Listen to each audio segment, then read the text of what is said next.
I wish, but what? It's his father's choice. So till the end, our duty towards our parents to the end remains that way. No need for insults, no need for abuse, no need for backbiting, and no need for disrespect.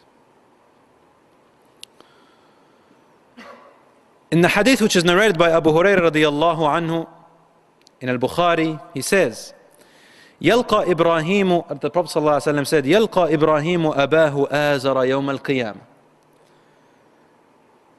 Ibrahim alayhi salam will meet his father Azar on the day of judgment, and he will see his face miserable and full of dust. Ibrahim would say to him, "Did I not tell you that you should not disobey me, father?" His father would reply to him, "Today I shall not disobey you." And Ibrahim would answer to him, "O Lord, you promised me that you shall not disgrace me on the day of judgment. So today there is no disgrace greater than the disgrace of being my father away from me." Allah would say to him, "I have forbidden disbelievers to enter the paradise."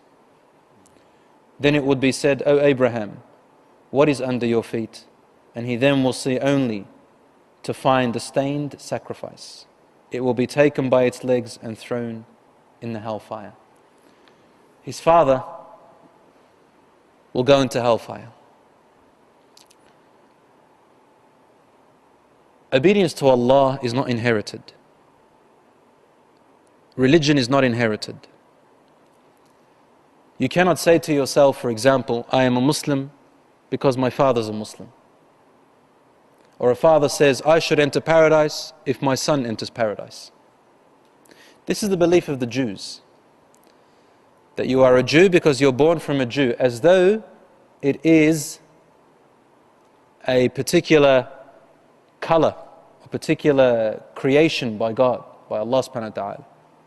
It's a religion, a way of life. You cannot inherit it. That's why you'll find Jews, some of them don't believe in Allah. They don't believe in a God. They're atheists, but they'll still call themselves Jews. And this does not make sense. So we do not inherit.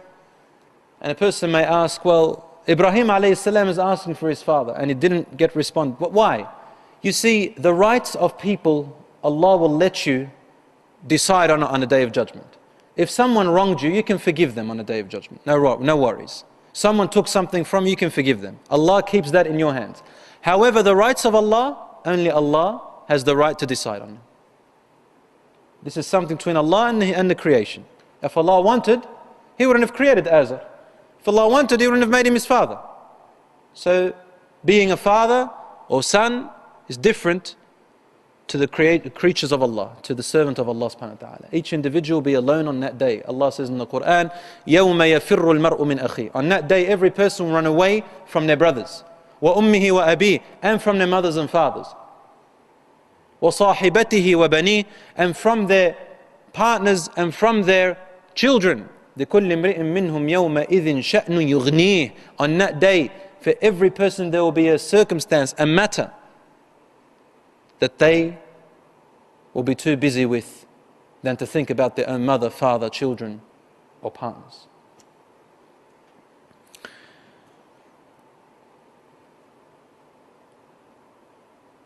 So Ibrahim alayhi salam gave up on his father and moved along.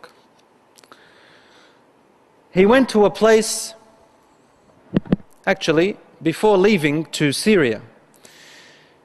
He came back to his people to try and call